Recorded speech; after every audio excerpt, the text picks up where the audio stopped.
Tuesday, October 15th, and the Dome Bummers podcast is back, and we're back again with the Breathing Orange Fire Boys, Gabe and Andrew. What's up? We're just lifelong Astros fans that love to talk about the Astros. So, boys, let's go.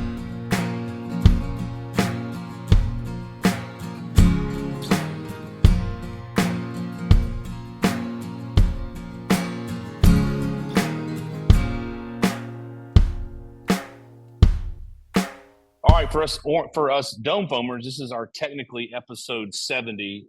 Andrew, Breathing Orange Fire, what episode number is this for you guys? Oh man, Gabe, You know, I was gonna stump you, did you? 83. It's 83. All right. Well, I'm glad you guys are back. We're all back together. It's been fun the first two times we did it. We figured we might as well, since the season is wrapped up, we might as well the season's look toward. over? Yeah. Our season is. Yeah. Oh. And we might. I thought we were in a bye. Well, I thought this was a bye. I thought this was a bye week. Crap. we might as well move on. And that's what honestly, that is what we're going to discuss tonight is moving forward as being spoiled Astros fans for the last 8+ years. So I'm going to rip the Band-Aid off and just ask the question, go around the horn here with Gabe and Andrew, and we've got Neil and Brian and myself. And let's just ask the question because it's the elephant in the room and the elephant in the room all off season. Do we think the Astros are going to re-sign Alex Bregman? Gabe?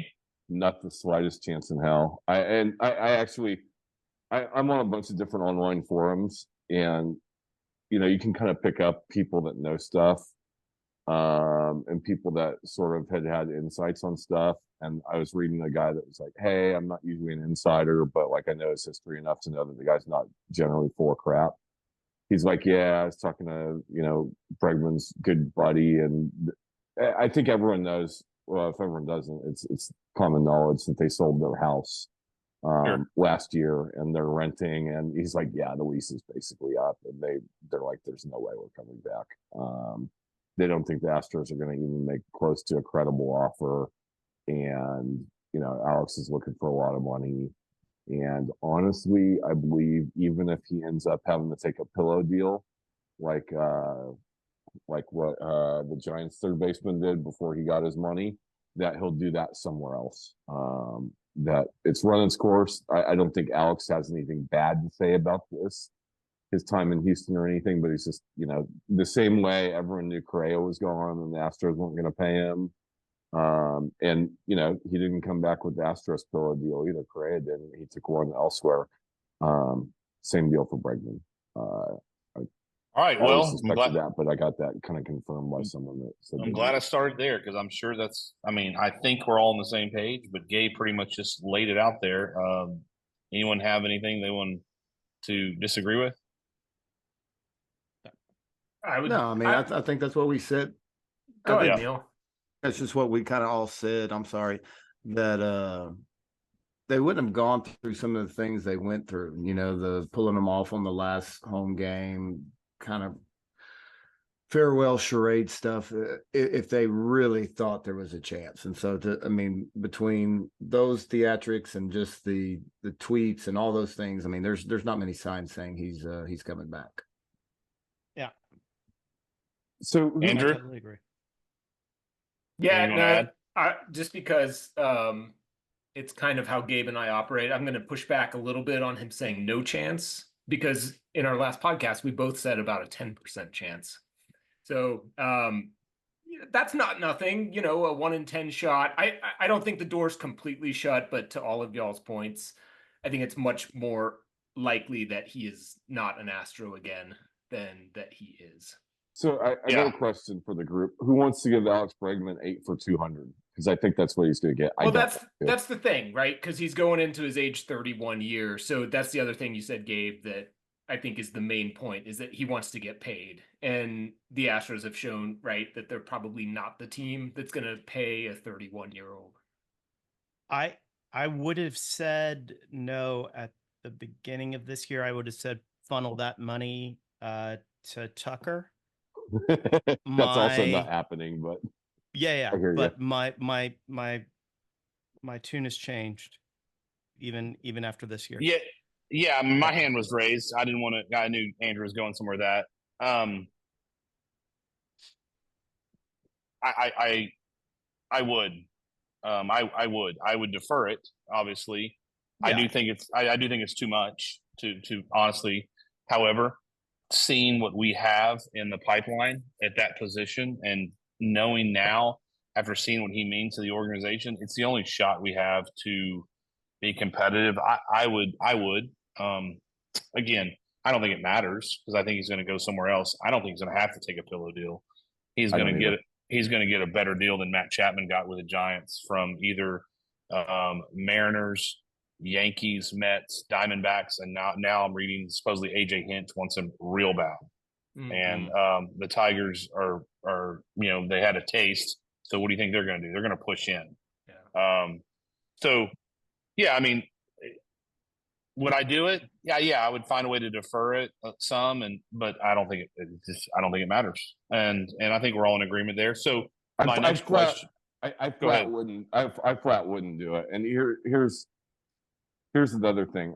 I'm going to kind of get to this by way of something else. You know, a lot of people were excited to turn shortstop over to Pena, and I was not amongst them. And then Pena was awesome in the playoffs his first year, right? Like maybe we don't win the World Series without him. But he's just been sort of dreadful in the playoffs, and he's been like kind of average hitter or whatever. I mean, if you're okay with like, don't you think there's a decent world where Bryce Matthews does a lot better job of filling in for Alex Bregman than Jeremy Pena did for Carlos Correa? Okay, so here's I knew this was coming. I knew where it was coming from. Here's my issue, and I'm just going to throw it out there right now. You and Andrew loved, and these two guys also in Dome Foamers love to rip my boy with his K rate. Yeah, Bryce no, Matthews. It's true. It's Bryce true. Matthews has the same exact issue. Yep. And do I think Bryce Matthews is an athlete? I do. But until he fixes his K rate or brings it down, like I just don't think he's a major league everyday hitter until that gets worked out or fixed. I just don't. You're right, and like your boy Matthews had like almost 1,000 OPS down in Double-A because he did all the other stuff other than not strike out really well. I guess this is what I'd say about him. He's like 2 or 3 years younger than Lo Profito was, and that's a lot of time to fix that. Like he's not near the player that he's going to be compared to Lo Profito. And by the way, compared to Pena, you know, Pena was 25 when he came up, right? Matthews but you're saying 23? you're saying fix that. You don't fix that in the big league level. You have to fix that in the minor leagues. No. That's right. He'd have to. So who's playing? So my question then becomes: so who's playing third base next year? Hopefully he's playing third base by August if he does well in the first 3 or 4 months of AAA. But I think, hey, I got a quick aside for you guys here. When our third baseman made 4 errors in 5 innings, the day game after the night game, does anyone think that he was drunk while he was playing from the night before? I think he was probably drunk, right? He honestly could have had a 5th error, and the score was nice, saying that was an infield hit, which it could have gone either way, but it could have been a 5th error. So and Gabe's referencing Shea Whitcomb after we clinched the division. Yes, I do. I think you're onto something there. I really do. So I don't think he's that bad in the field, but I think Whitcomb, and I like his bat. I was kind of impressed. I think Whitcomb's like the only position he can be able to play is left field. I don't even trust him at first base from what I saw. I think your third baseman is DeZenzo in the beginning of the year, and then you just hope that Bryce Matthews is ready and what you think he is. Okay. So fair. Because my concern with Bryce Matthews is the K rate, and I just don't think he's ready yet. I think that's fair to discuss and look at. If that's the case, then so you're buying time with another prospect that you think is going to be, I guess, hold the spot for a while. The next question then becomes payroll.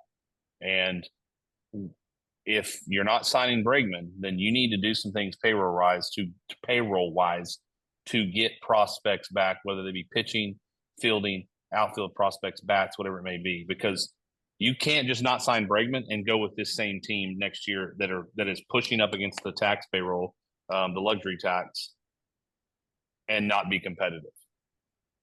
And Andrew, anything you want to take on? I mean, any thoughts there? Yeah, no, I mean, I think to bridge those two thoughts, I'm with you, Christian, on Bryce Matthews. I mean, I don't think I see anything that makes me believe that he's ready or particularly close to ready. So DeCenzo, okay, if you take that approach, then you are, essentially taking another position, right? Think of the 2024 team. You're taking another position where you're less than a sure thing. And by sure thing, I mean, reasonably confident in production, right? So I think Christian, that kind of gets at what you're getting at, which is, so what do you do with the money that you're not given to Bregman? And if you're not investing in a third base, where are you allocating it? And let's just say, well, maybe that's a different topic, but there are other places where money is going to be likely freed up as well, right? Right, and I mean, but I don't even think it's what you're allocating to Bregman. I think we're right at that threshold right now. So my thought then becomes, well, we have a problem at first base. Right. We have a problem in left field. We now have a problem at third base. We're going to lose some pitching. So center field ain't much better? No, it's not. And yeah, I've always said, I mean, great point, Neil. Like, I can tolerate that if you don't have holes other places. Sure. But you have holes other places. So now you've got a problem there at center field. So, I mean, why don't we just moneyball this shit? Okay. I mean, like, look, we don't have to go sign someone expensive at those places. Like, Singleton's perfectly fine against right-handed pitching. I mean, do you guys agree with that? I mean, is he perfectly fine against right-handed pitching? My problem with Singleton is he's taking a roster spot, and he's not going to be a future of the organization. But you've been saying that all season, and he seems to be pretty clutch for most of his at bats when he needs. Did you say pretty clutch? I don't know if I'd go. I don't know if I'd go that far. That's a little bit of a step. When he comes in and pinch hits, he is one of our better pinch hitters. Well, I would rather you be up to bat than him against a lefty. So yeah, well, sure. Well, I'm talking. We're not going to put him in against a lefty. Well, then he's taking a roster spot as a platoon player. That has no value for me at 33 years old. None. What about Mark Canha? I mean, if you're just talking about like someone to get you through next year, like a Singleton Canha platoon makes what, $6 million, $7 million between them, and you would expect an 800 OPS. Could you do better at first base? Yeah, but for like $7 million, that like greatly improves what you got out of first base this year, right? You're going to go over the threshold for Mark Canha? No, I don't think so. I'm gonna do like multiple different things. I mean, I guess what the Astros need to decide is, are they a taxpayer or aren't they a taxpayer? Yeah, next correct. year, right? Exactly. And depending on what the answer to that question is, you've got like radically different stuff to do. I mean, personally, I think we ought to sign Soto and send Kikuchi and Soto and go from there. And if that means Clayton Tucker and. Well, yeah, I mean, it's not your money, which I agree. It's not mine either, but that's not ever going to happen. But I mean, even if it was my money, I mean, I'd do 12 for 600 for Soto. I mean, it's $50 million a year, and you could trade. I would, and Tucker for everyone else. I would rather have lifetime of root canals than sign Soto for 12 years and $600 million. It would hurt my soul. Well, it's not even how much I hate Soto. It's the fact that I appreciate that, Neil, because you know how I'm with you. Yeah. But it's not. It's about the 12 years and 600 million that you're tied to. For those contracts never work. They never work. He's so young, now, though. I mean, A-Rod's 10-year, $250 million contract worked really well. The second one didn't. Like Judge's contract looks like it's working. I mean, you probably at the bad end, the last 3 years might be bad, but like for the Judge's next contract does not work unless they win the World Series this year, and if they do, then okay. Well, look, I mean, if you want to make the deal like winning the World Series, you're going to be depressed. Well, no, I'm saying that adds a ton of value in the fact that you won the World Series. I mean, and the revenue for the next year and the year after that. I mean, there is a serious bump when you actually win the World Series and moving forward. And if you're a Yankee, it's going to be off the charts. I'm just saying, I don't think you ever see the actual value. Okay, I don't want to talk about Aaron Judge. So I really think don't. They're gonna sign, by the way, I think they're going to sign Christian Walker. I think they're going to be a taxpayer next year, and I think they're going to sign Christian Walker. That's my prediction. Is that what you? Yeah, hold on. Go ahead, Andrew. Go ahead. Yeah, no, I mean, I think we're poking around at the maybe the foundational question, right? Which is, what do we think they're going to do in terms of being, like Gabe just said? Are we going to be a taxpayer or are we not? At this stage of the game, you know, given who's on the roster, their ages, their contracts, et cetera, and so forth. Well, what's the right move? Because you have options here, right? You could do a full-on teardown, which I don't think is going to happen. I don't think anybody's in favor of that. And then you can kind of split the difference, and I think kind of what Gabe's hinting at is you could do some half measures, right? Which I don't know. I mean, we could talk about that, or you could go all in. Whether that means trying to extend Tucker one last time or whatever it means, but yeah, I don't know. I truly don't know. I think that's, to me, the key question is: Are you going in? Are you going in? Are you willing to pay at this stage of this franchise's arc? Are you willing to go all in, or are they going to pull back?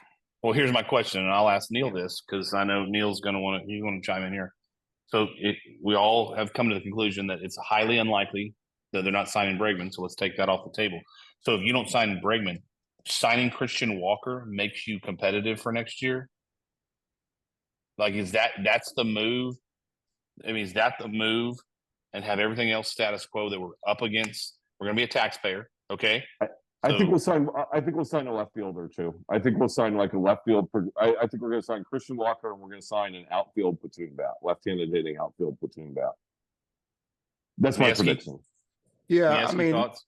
Yeah, I mean, I think when we talked last week, we all agreed that it was not likely Bregman was coming back. So now it's how do you?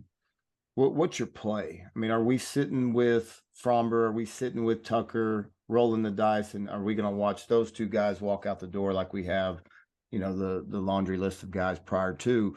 Or are we in a situation to where we can kind of get a little bit more bang for our buck with maybe some exchanges between Fromber, maybe even Kyle Tucker, as we kind of talked about? I don't know, and I'm with you, Christian. We can't walk into next season. I mean, yes, we might be able to win the division, you know, with a DeZenzo and maybe eventually a Matthews and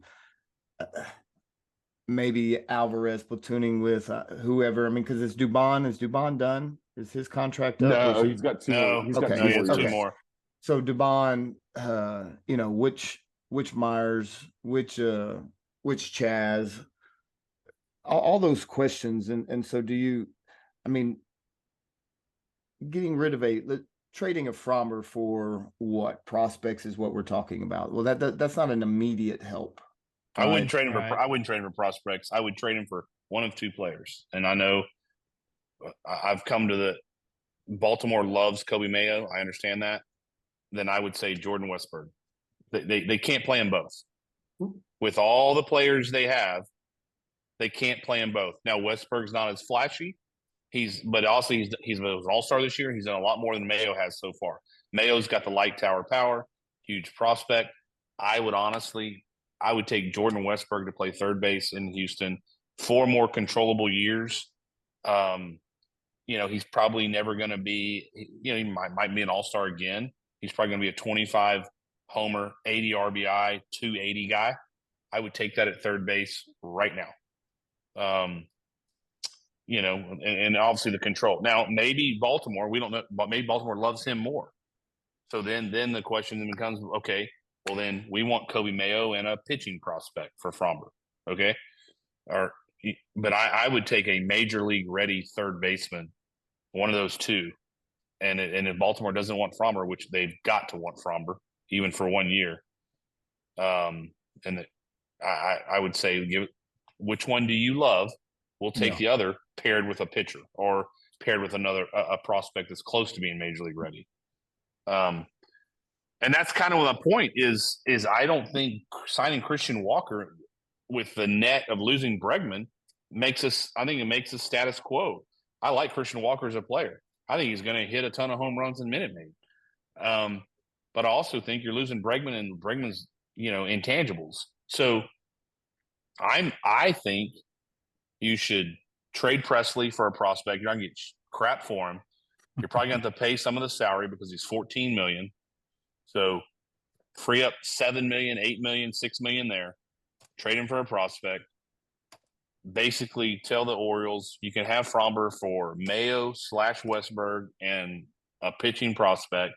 I cannot think they would say no. Maybe they would, and then you have to move on to someone else. I don't know, but you've got to make your team better, and then you're cutting payroll by those two alone is $30 to $32 million.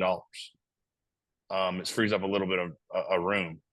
Problem with trading Presley, and I'm all in favor, is he's got 10-5 rights, right? So he'd have to. Yeah, you have to agree to it. Yep. He'd have to agree to it. So it's going to be very limited who you could probably trade him to. And the answer might be like nobody. Yeah. Well, here, and Gabe, that's a great point. And I said 30. So obviously if you paid half of it, it would be probably closer to 24, 25 million that you would save. However, I don't think Presley wants to be here anymore. I think he is not happy with the situation. He's made, I could tell him coming off the dugout, off the mound, he thinks should be the closer. I think if you go to the right situation, I think Presley might say, get me out of here. Maybe I'm wrong, but I don't think he's real thrilled with how it was all handled this year with Hader. So you might be right. He might just want to strong arm the organization and say, I'm here because I've got 10-5 rights. I'm just trying to free up some cash and at the same time trying to make the team marginally better. Yeah, I don't know if with losing Bregman. I don't know how they are. I mean, because of the tax. So here's the question: isn't some of it though what happens on the mound? Like, I think that leaves the other elephant in the room. A deal that we all hated, and then we kind of liked, and then I think when we went 2-out and he didn't pitch for us, we hated again, and this is kind of why we hated it. Is Kikuchi, right? So they thought they had something they could unlock in him. They unlocked it. Are they just going to let him walk, or are they going to sign him for like 3 for $60 or something like that? What do you guys think? I think they should, but the problem is they're going to have everyone out. They're going to have 5 or 6, 7 other teams. They're going to see how he pitched, and they're going to do the same thing. Someone's going to give the highest bid. It's not going to be the Astros. It's just a matter of how comfortable he was there for 2 months and say, hey, I want to come back. I want to win. Or do I go take more money going somewhere else? Because they're going to have other bidders for him by the way he performed. See, that might be the one area where the Astros will be the highest bidder. Same with Christian Walker. And the reason is both of those guys are 34. Crane does not mind spending money on an average annual value basis. He just doesn't like the total number. So like an old guy, like he doesn't mind throwing money, like throwing sort of big money on a 2 or 3 year deal. I do not think the Astros will be the highest bidder for Kikuchi. I do not. Probably not. Does anyone think Kikuchi comes back? I think there's a chance. I do too. I do too, but it's a matter of how comfortable he wants to be and he wants to win. I don't think it's. I don't know. I think there's a chance too. Yeah. I mean, I wouldn't be shocked if they brought him back, but who knows? But hold on. So does that mean are we not trying to trade Fromber and Presley? So we're adding Kikuchi, so we're taxpayers there with Kikuchi. I think that's what's going to happen. I think your roster is going to look something like, starting rotation of Framber, Brown, Arrighetti, Blanco, Kikuchi, and Lance McCullers. I said that just for y'all, the coffee salesman. I know y'all would love that. No, but I mean, like, seriously, if that's your starting five, that's really good. And you got Blue Ball, who I believe in. You got Lolo, whatever the hell his name is. Like you're going to be pretty good. I think you're right. I think they will move Presley. And when you said that out loud, I thought about some of his mannerisms. And I think you're right. But you got plenty in the back end of the bullpen, even without him.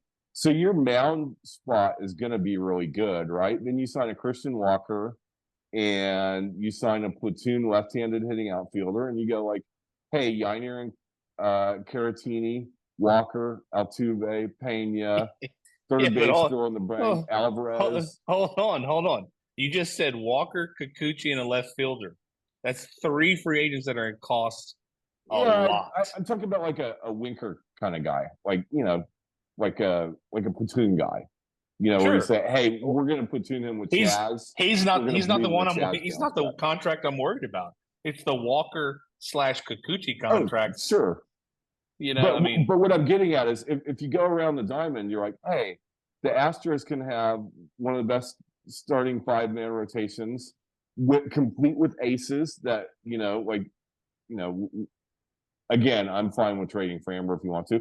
Brown was awesome. Like, it wasn't his fault. Like, he was as AC as an ace could get in the playoffs, right? And then you go around the diamond, and you're, with the right platoon areas and stuff like that, you're average or better in 7 of the 9 spots, and you're really good, in the Jordan spot and the Tucker spot. Although I also would ship him out for the same reason I ship out Framber. I'm just kind of tired of seeing them struggle in the playoffs, but I'm a reactionary idiot sometimes, even though I try to deal. But like, what's wrong with that? Like, you spend $275 million on the deal, and you guys say maybe we can win the division. Like, I think that's BS. Like, I think we would definitely be like odds-on favorites to win the division, and we'd probably be as good as any team in baseball. We're fans. We run 2 podcasts, so we can do this, but we're assuming Christian we're going to sign him, and we're assuming we're going to be the only bidders, not the only, but we're going to win that free agency. I mean, I don't know. I don't know about that either. I mean, yes, would I take Christian Walker right now? Considering what we have at first base, absolutely. I just. And the reason Crane does that is because you can sign him for 4 years instead of 8 years for Bregman. And you go, hey, that's a 1-for-1 replacement. Like, Walker, but it's not. DeCenzo, it's not a 1-for-1 replacement. It's not. Well, Walker and DeCenzo at first and third are as good as Bregman and Singleton / Abreu at first and third, right? I mean, isn't that like reasonable to say, like, yeah, that's probably about right? I get what you're saying. Yeah, and we're all. There's intangibles in play here. Like, I don't know if I would go. Look, I'd have paid Springer, I'd have paid Correa, and I'd pay Bregman. I mean, see, that's where me and you are different. I wouldn't have paid Springer, and these guys know and I wouldn't have paid Correa. I'm not paying Correa $35 million. Same. To be hurt. Yeah, I was not there. Correa was not worth it. He's still not worth it, and I would not have. So that's where we're different, which is fine. It doesn't matter. He's in Minnesota collecting money, great for him. But his health issues, he was not worth the money. Talent-wise, he's a freak talent. But health issues, no, he's not worth it. And I would have never signed it, and I'm glad we didn't. Bregman's the one I wish they would, and I don't think they're going to. And so my question, I guess what I'm getting at is, okay, again, we have to do this. We're fans, right? Assuming, which I don't think it's as easy as we're going to sign Walker, but that's part of baseball.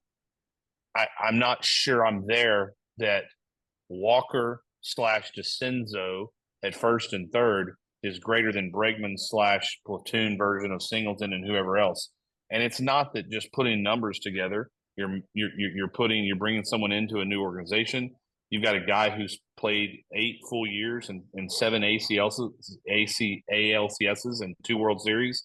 And I mean, the way Hunter Brown talks about Bregman, about leadership, it's off the charts. It's off the charts. And of course, we're not in those meetings. We're not in the dugout, so we don't know that. But it's fair to say that there is an intangible there that we missed and that I don't think can be quantified. Andrew, thoughts there?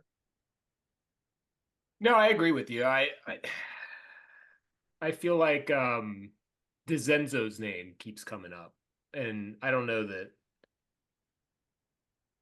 he. I guess I go back to the point I made earlier, which is I feel like if you are just plugging DeZenzo or a guy like that in without having, I don't know, I don't have a lot of confidence in that being in him being a productive everyday player at third base. Has he even played third base? I know he has in the minors, right? But has he? Yeah, he didn't play a bunch in the majors. You're right, but I mean, Bregman played every day. Bregman played. Well, I know, but like, and I sincerely ask. I don't know what kind of defensive third baseman he is. So let's just say you're losing some there defensively, and you're losing some offensively in all likelihood. I don't know. I feel like if I don't want to say you're punting on another position because it's not that, but we just you're sticking another position with a very unknown quantity. And I feel like now the point that was made earlier, now you have a lot of positions with low confidence levels of getting a highly productive player.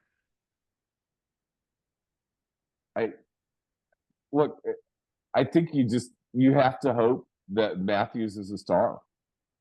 I don't like to hope though. I mean, I understand, but I mean, if you're letting Bregman walk, that's what you're doing. You're empowering, Dana to be like, hey, you said this guy's going to be a star. This guy needs to be a star, right? I mean, because if he's not a star, who do we have non-pitching wise? Okay, I would not be surprised if we had 1 or 2 stars down there.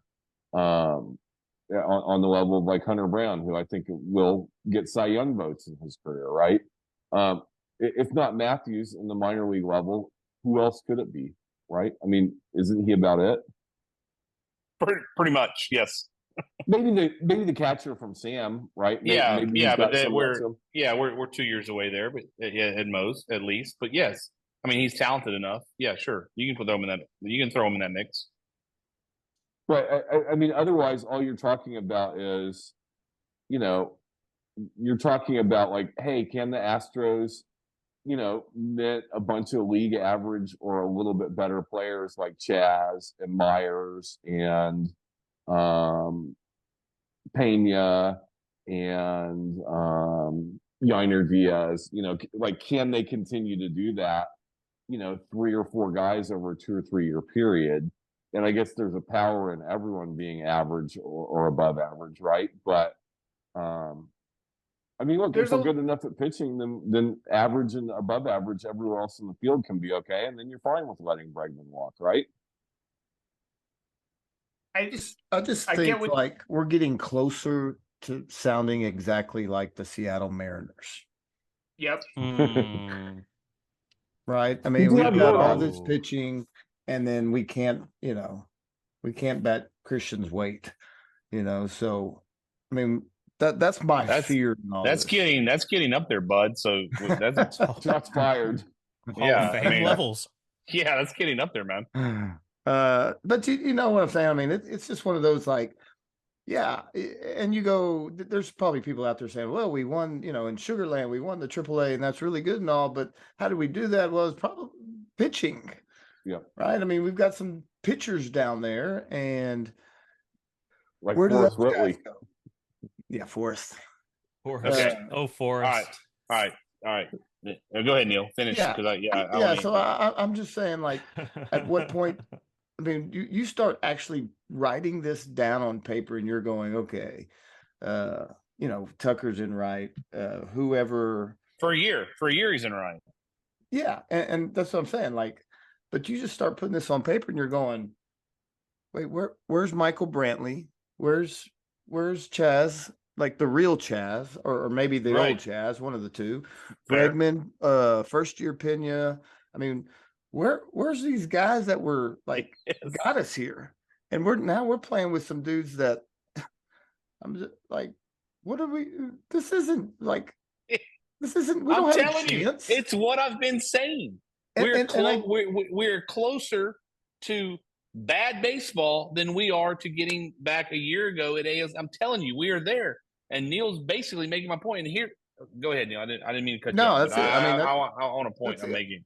That's If- all it is that I'm my fear is we keep doubling back on like pitchers, and we got, we're solid here, and that's right, we are. But who does that sound like? That sounds like the freaking Seattle Mariners. And Well, we're not re-signing Tucker, and we're not going to re-sign Framber, unlikely at his age and what he's going to cost. So at this point next year, we're having the same conversation about a guy that's going to eat 200 innings and a right fielder that's one of the top 5, 6, 7 outfielders in baseball when he's healthy.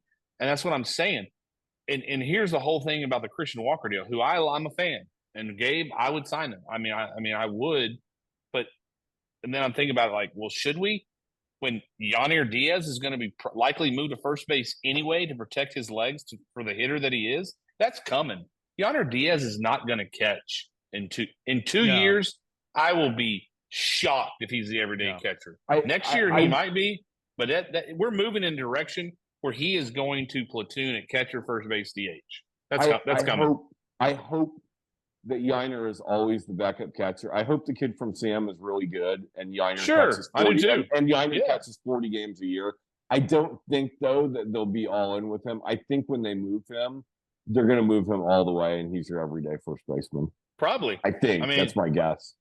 Yeah, and I agree with that. I that's where we're going because they want to protect him because of his back.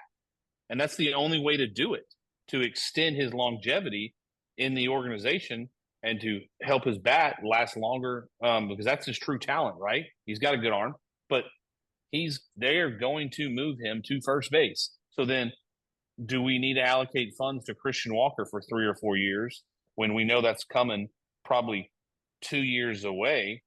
Like there's some organizational things. Bregman's gone. Tucker and Fromber are gone. Now, to Neil's point, Neil nailed it. Like, whoa. Like, these aren't the same guys that got us to all these ALCSs. Where are they? Yeah, but look at the difference between we won a World Series in 2022 and we won one in 2017. You know, there were only 4 people that overlapped on the Venn diagram. Yeah, coffee salesman. I'm not counting him because he didn't. Well, he did technically, he did. I'm sorry. No. He does count. You're right. Verlander, yes. Altuve, and Bregman. Yep. That's it.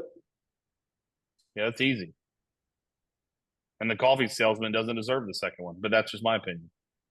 He pitched really well in that Seattle game, and he pitched okay against the Yankees. He was okay. Don't look at his line against the Yankees. It's not as good as you think.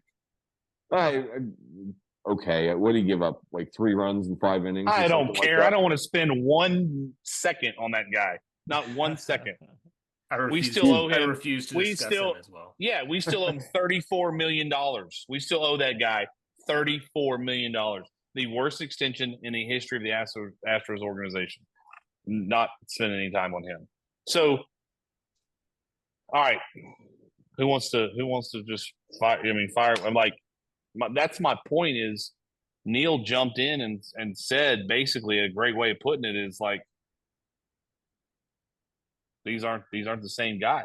We don't have the same players. I mean, as much as we think of the Astros as this monolithic dynasty, that's my point. I mean, they weren't. In 5 years, they turned themselves over almost completely. So, like, look, are you going to tell me it's impossible for us to win a World Series 4 or 5 years from now with Jordan and Altuve and Yainer and Hunter Brown as the 4 guys that were on the 22 World? I guess Yainer was just barely on the 22 World Series, but I mean, you get what I'm saying. Like, yeah, you could win one in 27 like that. I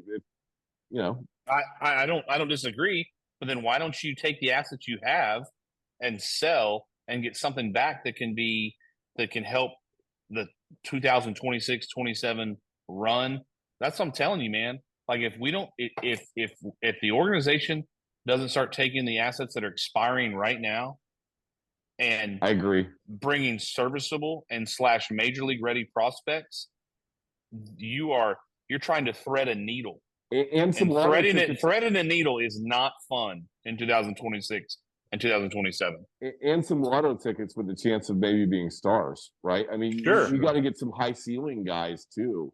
If you're going to trade away Tucker and you're going to trade away Framber, you got to get some guys that can be average major leaguers right now, and you got to get some high ceiling guys in the minors along with those guys. Otherwise, you don't do it, right? And I think that's the difference, and an obvious difference.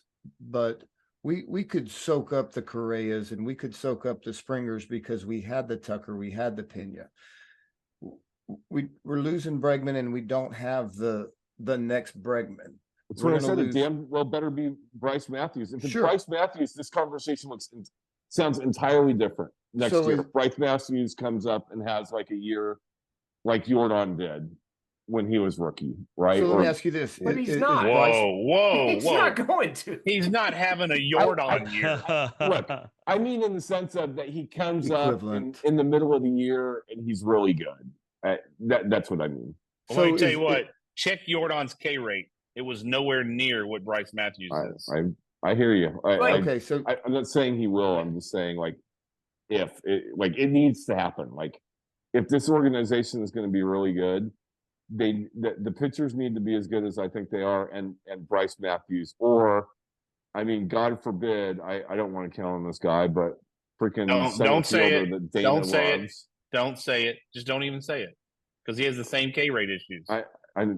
Yeah, but he's old. I mean, he's at least Matthews is young and super athletic. I mean, I guess he's athletic too, but he's also old. I mean, I don't know. If you haven't figured it out by 25 in the minors, I don't think you're going to figure it out. So do you That's think my own personal. Do you think Bryce Matthews is coming with the same hype, more similar to Tucker or Pena? In between. More than Pena, less than Tucker. I'd say closer to Pena, though. I agree with that. He was a reach. He was a reach in the first round. It's because they got him cheap. Now he was rejected a second or third round player, and they had a deal because he's from Houston to get him cheap. That's what they do. I don't disagree with it, but let's not act like he was Kyle Tucker, Alex Bregman. He was not. Yeah, I mean that's the difference. Is back then we had all these high end guys that were ready to step into those spots. That's not a thing anymore. This conversation makes me think about, is there a way? I think kind of where we're going. Is there a way to sort of rebuild on the fly, which is not easy to do, right? But you've seen the Brewers do this, for example, over the last several years. Yeah. Where you're not having a fire sale and just tearing everything down to the studs or anything like that. But, do you move Tucker and Framber this year? Right. Yes. I mean, yes. It sounds crazy, right? A little bit, because the other way of thinking about this is we've got these guys for one more year. Let's just go all in on next year and then see what happens and worry about it later. I think it may be a longer term look, or a more, I don't know, a better approach might be move those guys now, like y'all are saying, rebuild, start to plug in some high end prospects, get some volume too, right? Because I think that's something that's lacking. Yep. And maybe a big league piece or two along the way, because you get a fair amount for those guys. And that positions you to kind of restock a little bit and buys you a little time to kind of reimagine what the future of the organization looks like, right? I 1000% agree, and I'll go a step further. Here's who I would trade in the offseason. I would trade Framber, Tucker, Presley, Caratini, and because I think you would get a prospect for Caratini, probably a major league ready pitcher or / prospect, because of how he performed. And you just let Salazar. Yes, Salazar and Diaz platoon. Okay. And wait for hopefully the Sam Houston guys, Sam Houston guy, Walker Yannick develops. But here's the thing: I don't want to thread the needle with Bryce Matthews. I don't want to put all my chips in on one guy. Right. Trade Lord, no. Presley, Caratini, Fromber, Tucker, and Jake Myers. I'm fine with that if you sign. Do you understand Kikuchi. the volume you can get? Well, you can sign Kikuchi then Right. if you're freeing up $30 million in money. That's what I'm saying. I mean, I'm fine with that if you sign Kikuchi, if you sign Christian Walker. I don't even have to sign Walker. I don't have to sign Walker. And if you sign Winker or something like that, right? I mean, because I'm not there. That's how I would do it. Because then what you've done is you've probably taken a step back in 2025, but you're fine through 2028, which is the year that Jordan's contract runs out. And I do not want to waste one single day of Jordan's prime because he is so special with the bat, unless we're just going to go ahead and trade him. And so fragile. I know. Yeah. I know. Yeah. But Well, he's also saying, so special. You're right. He's so special with the bat, yet so fragile. So honestly, in the offseason, this and we talked about this hitting record on this bad boy, right? Like, what would you do? What would we do? Or what would the Astros do? If it's me, Presley, Fromber, Tucker, Caratini, Jake Myers. Think about the volume that you're getting to now create, hopefully, somewhat of a pipeline and be ready for, yes, is 25 going to suck? It's going to suck. I guess that's what I'm saying. 25 doesn't have to suck. Yeah, and I don't think it does either, depending on I mean, even if you the trade all those guys, exchange. Christian, I get what you're saying. I don't disagree. Yeah. But even if you trade all those guys, so I think what you do is, to Andrew's point, the Brewers don't turn over, spots to Jags, right? I mean, they trade away their all-stars, their haters, their Burnses in their walk year, right? But they bring in guys sort of that are interesting at the margins, or they know that they've got guys that are ready to go in the minors. Like, that's the thing. Like, you go, I'm worse than 25, but if I've got Walker and Kikuchi on 3 or 4 year deals, then I know that, like, I'm going to have a credible team through the time when Jordan's here, provided that Brown and Aaron Judge stay healthy, right? I wouldn't balk at signing Walker Kikuchi. I would absolutely sign Kikuchi then, and I'm okay with Walker. I'm just saying, I wouldn't, if we did not sign Walker, I would be okay with it as long as I saw the volume coming back and that there is competition that's not just us hoping Bryce Matthews gets his K rate down.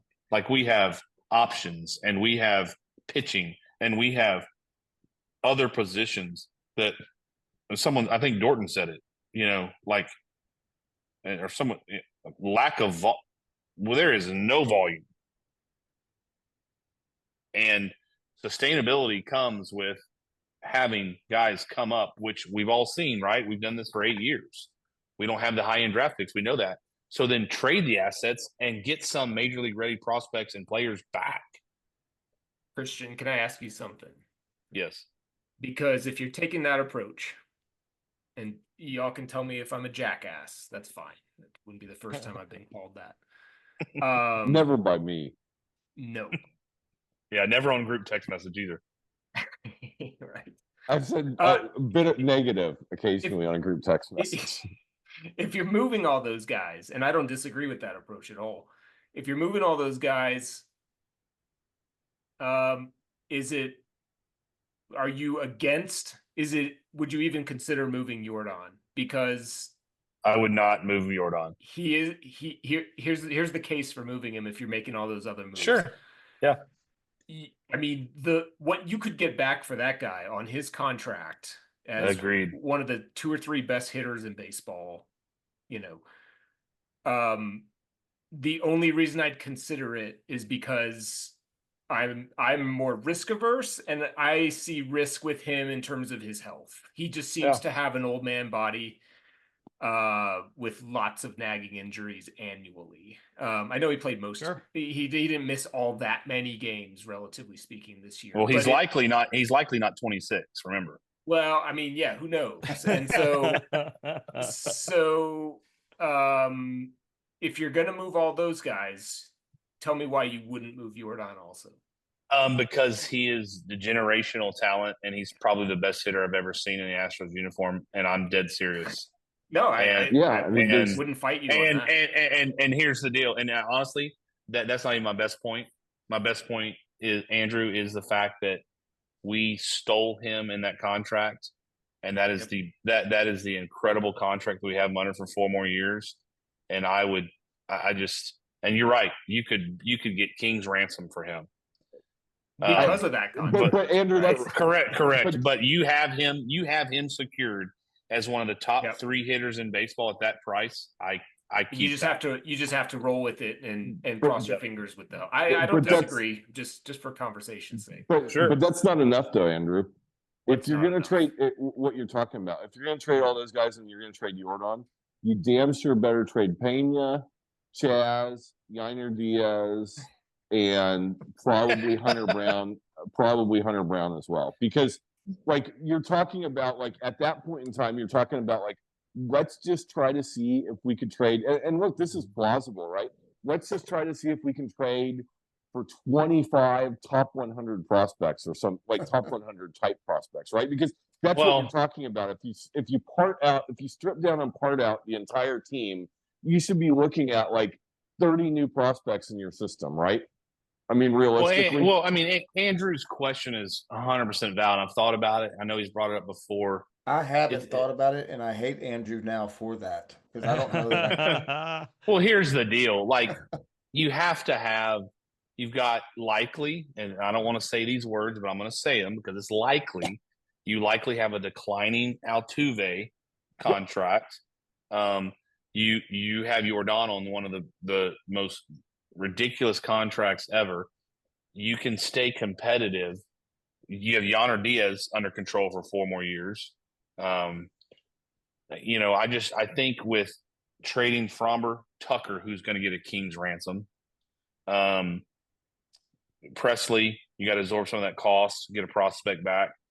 Caratini's going to get you a prospect back, and then Jake Myers might get you a prospect and a lottery ticket, right? I just think depending on what you get, I mean, Fromber and Tucker are the mainstays, right? That's what you want to have everyday players back. I just think because of what you're paying Jordan and how good he is, I mean, what he's making compared to Aaron Judge and what they've done in postseasons are polar opposites. I think you just got to keep him and see what you can do for the next 4 years. I mean, I guess what I would say is, so what are you talking about trading Jordan? You're talking about getting back a top 10 prospect, like unless we get back a top 10 prospect, a top 50 prospect, and a top 100 prospect, you just tell the team like, look, and then maybe a couple of lottery tickets, right? I mean, isn't that what Jordan is worth? At least that. Yeah, I'm not even talking without 2 top 15 prospects. I'm not like. And or a good young player, something Correct. like that. But yeah, okay. So you start talking about that, and you start talking about, well, what if we paid half Hader's salary? You could get back 2 pretty good prospects. What if we pay? Yainer would get back. Well, now we're talking about a full-on tear. Right. But that's what I'm talking about. Like, if you're going to trade Jordan, like, I really don't want to see them try to thread the needle on that. If you're going to trade Jordan and all those other guys, you better go all the way. You better trade Pena. You better trade. What are we doing? What are we talking about here? Andrew did this. Andrew always wants to go back to being terrible. I'm just asking questions, guys. Is interested in. I do not want to go down this road. Andrew gets bored by the Astros being, contending for the title every. It's horrible. I mean, a thought exercise. All right. Yeah. I'm going to take us in a completely different direction. Here we go. Let's go. Well, this is more organizational, and this is something I've been thinking about in terms of this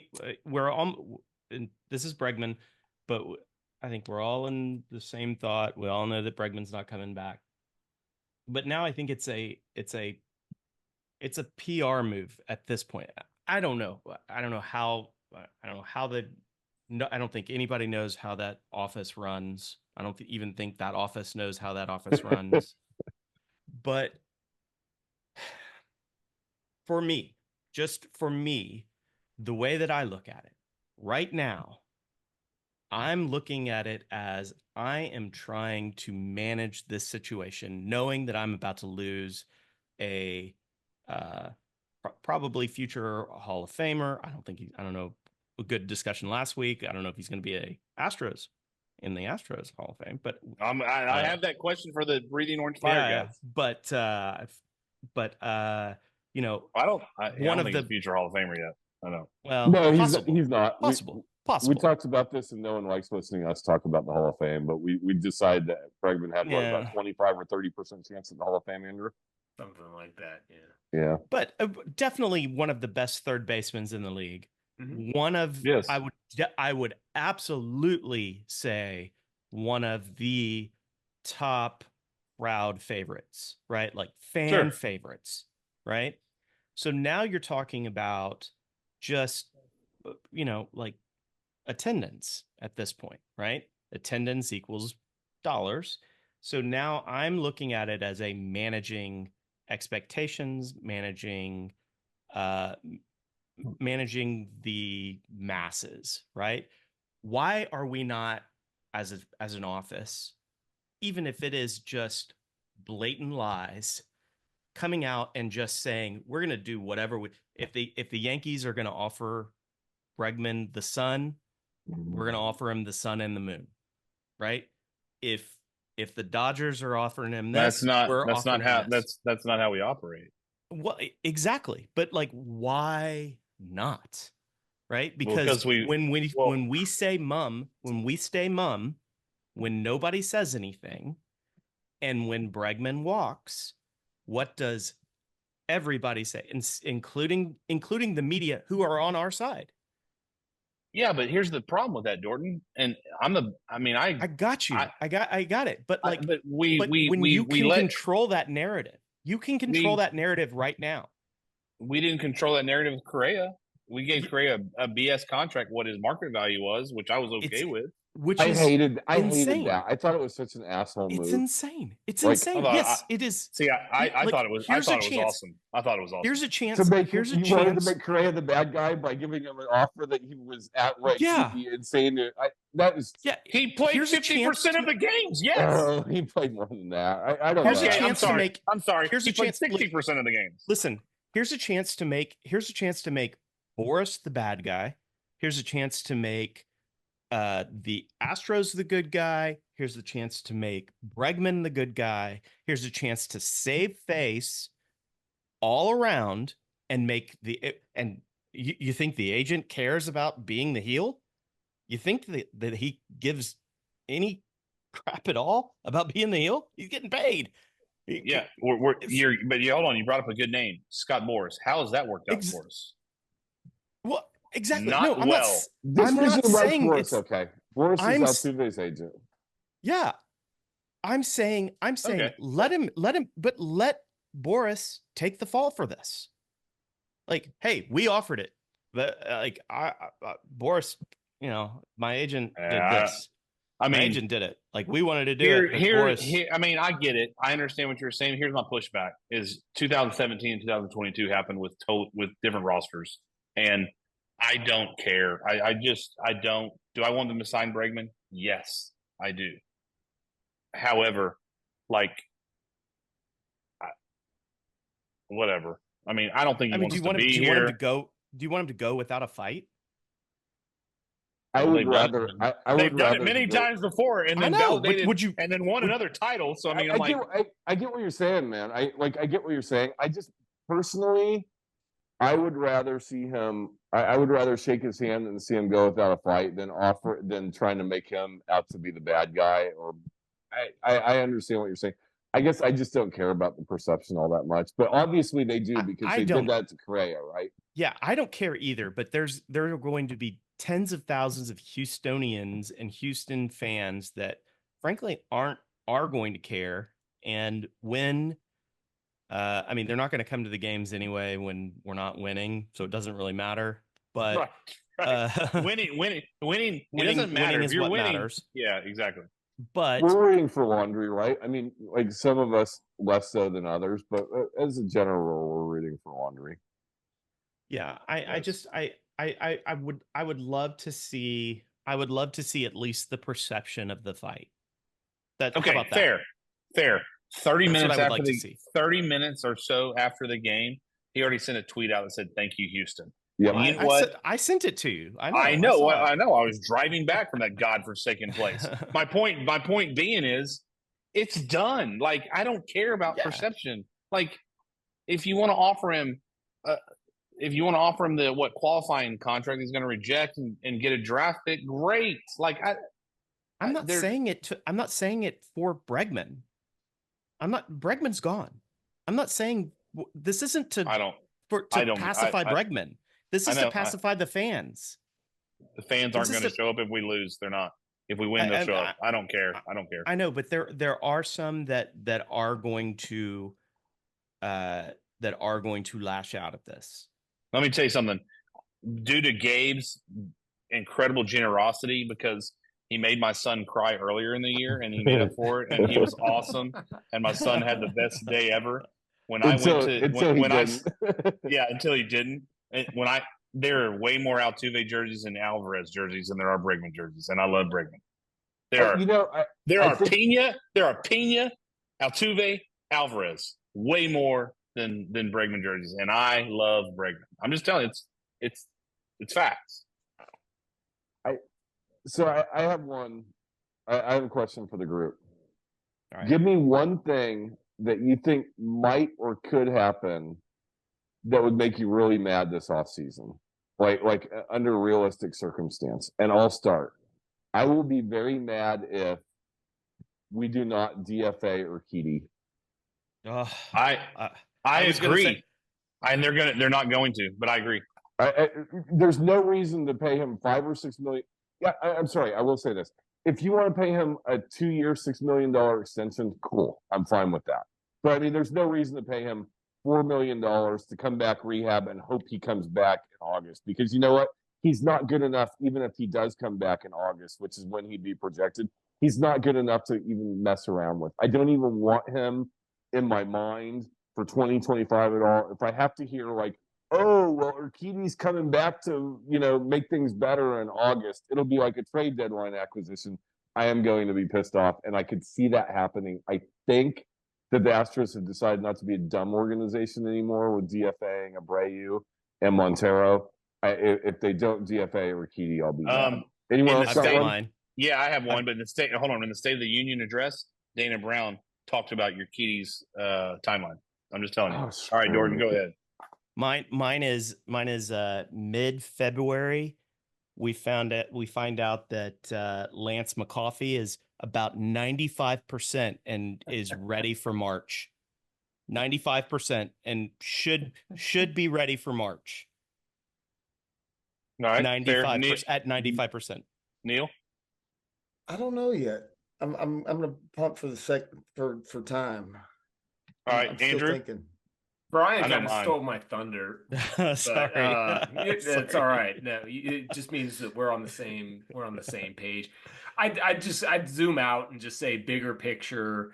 I'm going to be pretty irritated if they just basically try to run it back next year without sans Bregman, right? And just say DeZenzo, blah blah. We're just going to plug him in, give the kid a chance, and run everything back essentially as it was. I don't know how likely that is, but that would be irritating. That's fair. Even saying they might make some marginal moves here and there, like just more or less the same thing as this year without Bregman. I agree with Gabe on Urquidy. I agree with Dorton on a person I just refuse to talk about. It's just pointless. I agree with Andrew.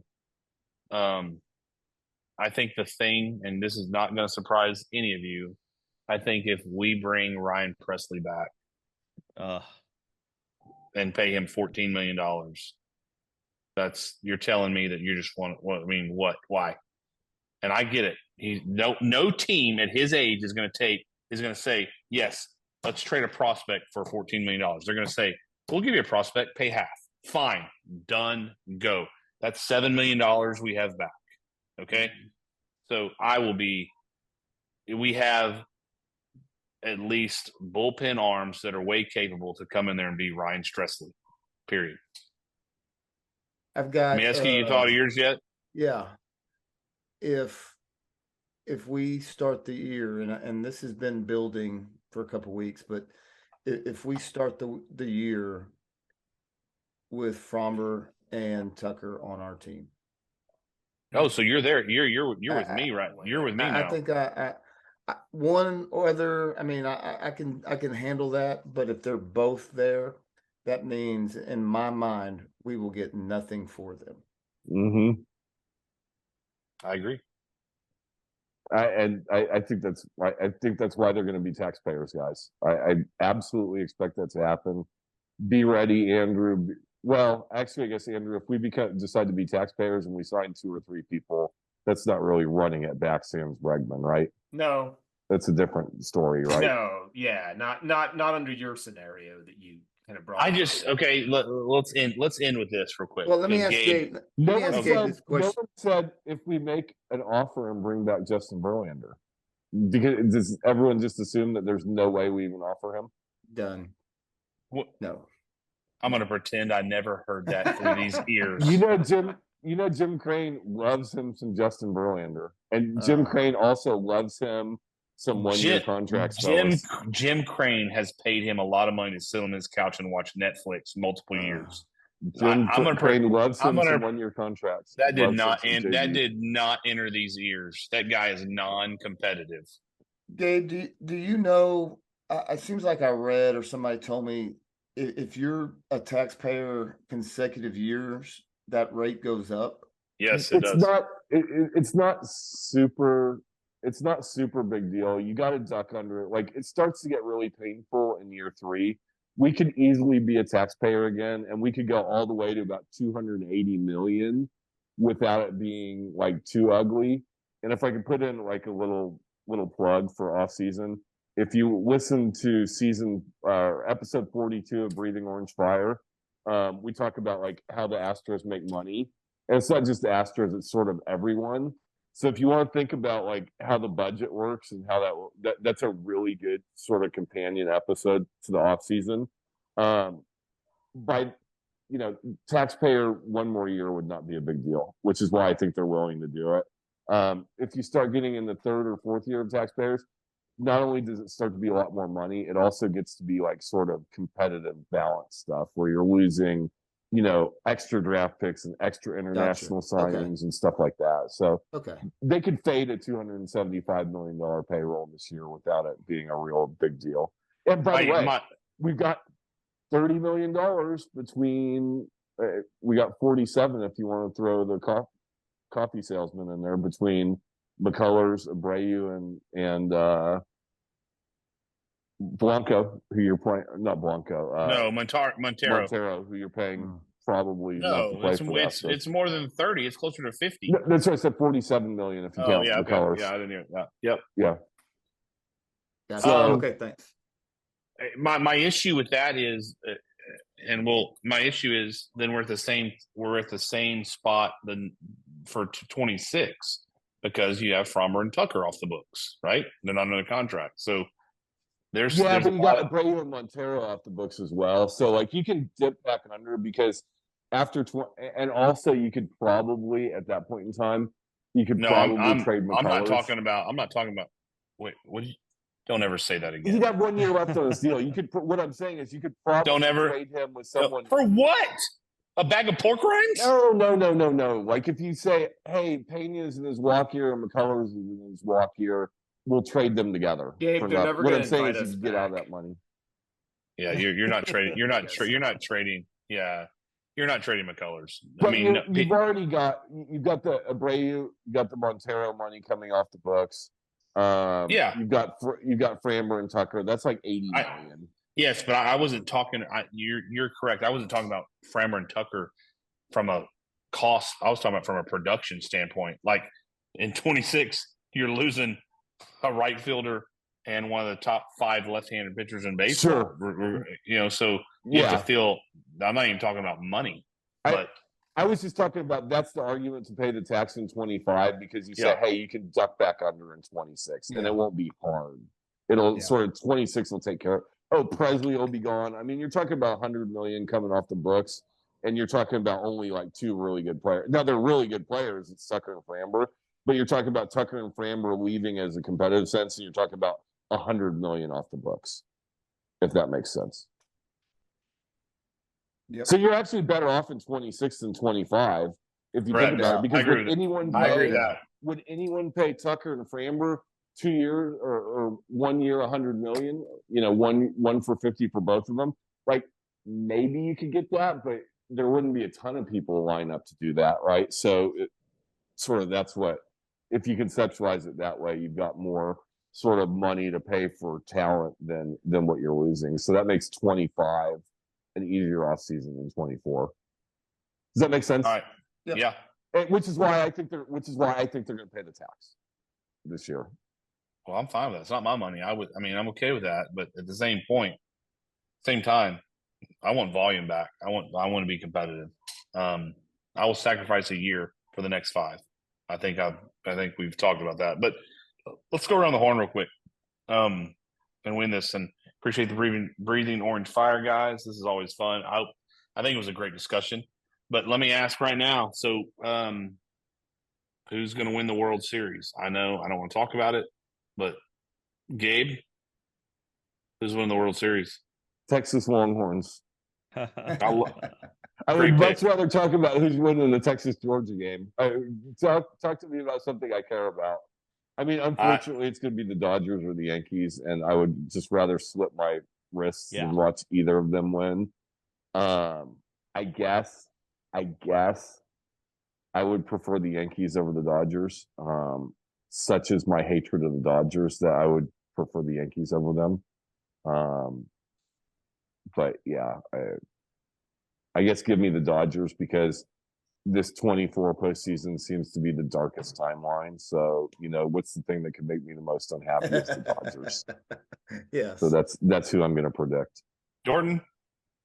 I don't even want to talk about that. I want to talk about Army, Navy, possibly both beating Notre Dame, and then playing back to back. Playing back to back to back, right? Because they would play all three. They would play. They would win. They would play it. Go undefeated. Play in the American championships, and then they would play the following week in the exhibition game, right? Yes, correct. And then if one beat the other each week, they would each have one loss, and that could possibly put them both in. No. But it would definitely break. It would break everything. What do you do? What do you do at that point, though? Who do you put in? Boise. You say, "Hey, Boise, come on down." Neither of them get in. You're the Smurf. Welcome Mississippi State to the playoffs. You're in. No, I mean not Mississippi State. Boise, you're the king of the Smurfs in that scenario. Yeah, I mean they're not going to play 3 times. 2 times could absolutely happen. But 2 times, I think if they both beat Notre Dame, which is a really, really good football team, by the way, really good football team. They're really good. They are really good. They both beat Notre Dame. Very impressed. They both beat Notre Dame and then go into the American, and then they will play back to back. That is going to be incredible, and it's going to break the. And I'm rooting for it. I'm here for it. So that is going to be my World Series. All right. Well, this World Series question has gone well. Neil? Yeah, because screw any other opportunity, any other options there. The only worst combination I could think of is if the Texas Rangers were in place of the Cleveland Indians / Guardians. Yes, that's absolutely right. Right. So my choices are a New York team, a Los Angeles team, or Cleveland. I mean, I'm going for Cleveland. I don't think Cleveland's going to win it, but I'm kind of like Gabe. I mean, I'd cut off my left arm because I use my right arm more, but I don't prefer none. I mean, yeah, maybe a New York World Series would be okay with me. As long as the Mets tore their hearts out. I mean, I haven't watched an inning, a pitch. I mean, I'll check scores, but I'm not watching. I'm not a baseball fan. I'm an Astro fan. Who would have thought? Who would have thought 1 year ago today that the Mets would be in the NLCS this year? With the Diamondbacks were in the World Series. That's like, there's no reason for us to think that Crane's gonna. That would be my final point. There's no reason for us to think Crane's gonna do what you want to do, Christian, and trade those guys. Even though I agree it's for the best long term for the franchise, probably to do that. When you could like easily roll out a scenario where you roll everything back, add a guy or two. As much as I hate agreeing with you, Gabe, which Andrew can attest to, that is a good point. And it's short term, not long term. And I'm here for the long term because you're right.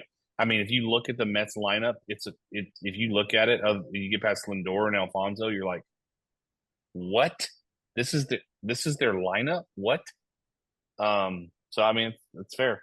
Andrew, anything you want to add on the World Series? No, I share Neil's disinterest in the playoffs at large. Actually, you know what? The Mets don't really bother me. I guess just because they haven't been, what's it been, almost 40 years since they've won a World Series. They wouldn't bother me. I'm going to pick them. Say the Mets are going to pull it off. Yeah, that's where I'm going. I mean, I'm not a Mets fan by any means, but I mean they're a better pick than the Yankees and the Dodgers. Yeah. So 86. they 86. I mean, yeah, I agree. I know. It pisses you off. If I know. I was an Astros fan in '86, I would have an undying hatred of the Mets until the day I die because I am the most petty sports fan ever. But because really, I was not an Astros fan until I moved here in 1990. I don't have the hatred of the Mets that I should have.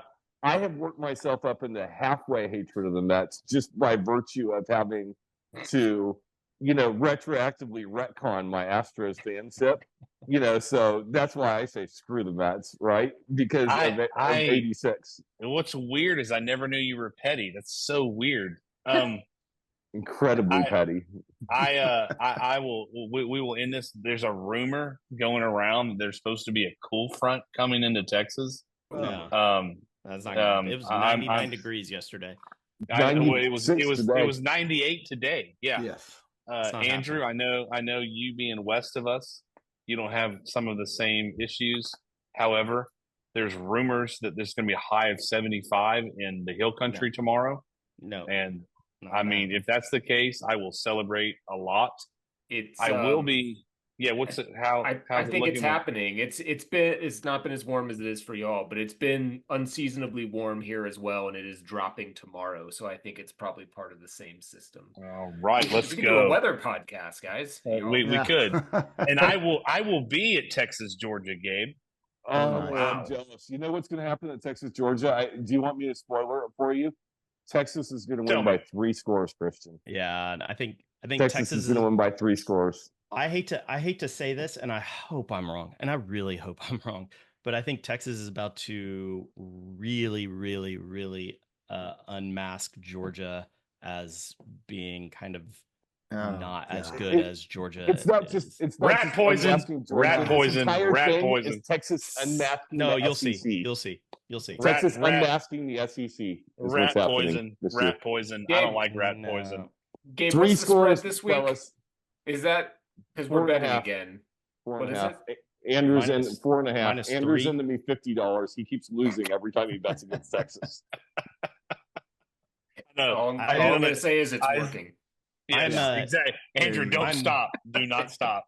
Kruger, I am 10 points on Texas this week. 10 Absolutely, me too. On Texas. All right, boys. 10 units. I hope you're right. I'm rat. That's all rat poison to me. I want to thank the Breathing Orange Fire guys, Gabe and Andrew.